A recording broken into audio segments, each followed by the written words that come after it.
हर हर महादेव सभी को। हिंदू धर्म में प्रदोष व्रत को सबसे अधिक शुभ और महत्वपूर्ण माना जाता है। मान्यता के अनुसार इस दिन भगवान शिव की पूजा करने से सभी पापों का नाश होता है और व्यक्ति की सभी मनोकामनाएं पूरी होती हैं। ज्येष्ठ माह के शुक्ल पक्ष की त्रयोदशी तिथि को दूसरा प्रदोष व्रत पड़ रहा है। प्रदोष व्रत में भगवान शिव की उपासना की जाती है। यह व्रत हिंदू धर्म में सबसे शुभ व महत्वपूर्ण व्रतों में से एक है।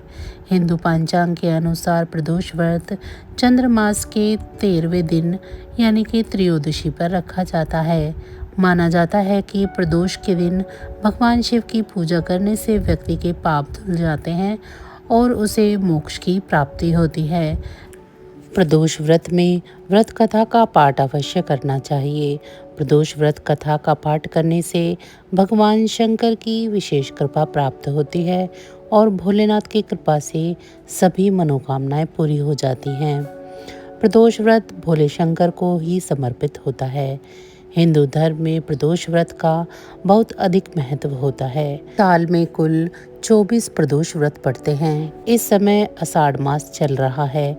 आज यानी 23 जून 2025 सोमवार को आषाढ़ माह का प्रदोष व्रत है। हर बार माह में 2 प्रदोष पड़ते हैं, एक कृष्ण पक्ष में और एक शुक्ल पक्ष में। प्रदोष व्रत में प्रदोष काल में ही पूजा का विशेष महत्व होता है। प्रदोष काल संध्या के समय सूर्यास्त से लगभग 45 मिनट पहले शुरू हो जाता है। कहा जाता है कि प्रदोष काल में भगवान शिव की पूजा करने से शुभ फलों की प्राप्ति होती है। हिंदू धर्म में प्रदोष व्रत का बहुत अधिक महत्व होता है। मान्यता है कि प्रदोष व्रत में व्रत कथा का पाठ अवश्य करना चाहिए। प्रदोष व्रत कथा का पाठ करने से भगवान शंकर की विशेष कृपा प्राप्त होती है और भोलेनाथ की कृपा से सभी मनोकामनाएं पूरी हो जाती हैं। चलिए अब जान लेते हैं सोम प्रदोष व्रत कथा के बारे में। पौराणिक कथा के अनुसार एक नगर में एक ब्राह्मणी रहती थी। उसके पति का स्वर्गवास हो गया था।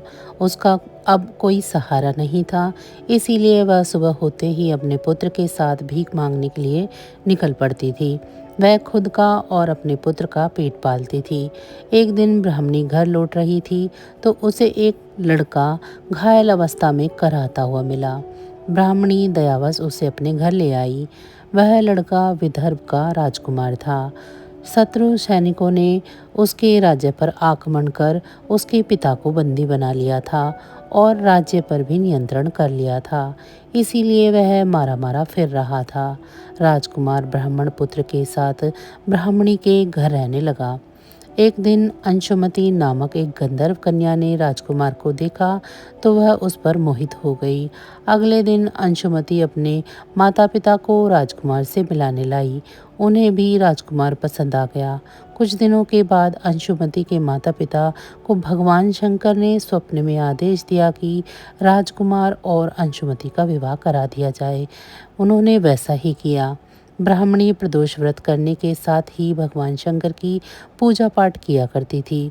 प्रदोष व्रत के प्रभाव और गंधर्व राज की सेना की सहायता से राजकुमार ने विदर्भ से शत्रुओं को खदेड़ दिया और पिता के साथ फिर से सुखपूर्वक रहने लगा। राजकुमार ने ब्राह्मण पुत्र को अपना प्रधानमंत्री बनाया। मान्यता है कि जैसे ब्राह्मणी के प्रदोष व्रत के प्रभाव से दिन बदले, वैसे ही भगवान शंकर अपने भक्तों के दिन फेरते हैं। तो बस आज की जानकारी इतनी ही थी। फिर मिलेंगे हम आपको ऐसी ही किसी अन्य जानकारी के साथ अगली वीडियो में। तब तक अगर आप सभी को हमारी ये जानकारी अच्छी लगी है तो वीडियो को लाइक करें। चैनल को अभी तक सब्सक्राइब नहीं किया है तो चैनल को सब्सक्राइब कर लें। भगवान भोलेनाथ की कृपा दृष्टि आप सभी पर सदैव बनी रहे। नमः शिवाय।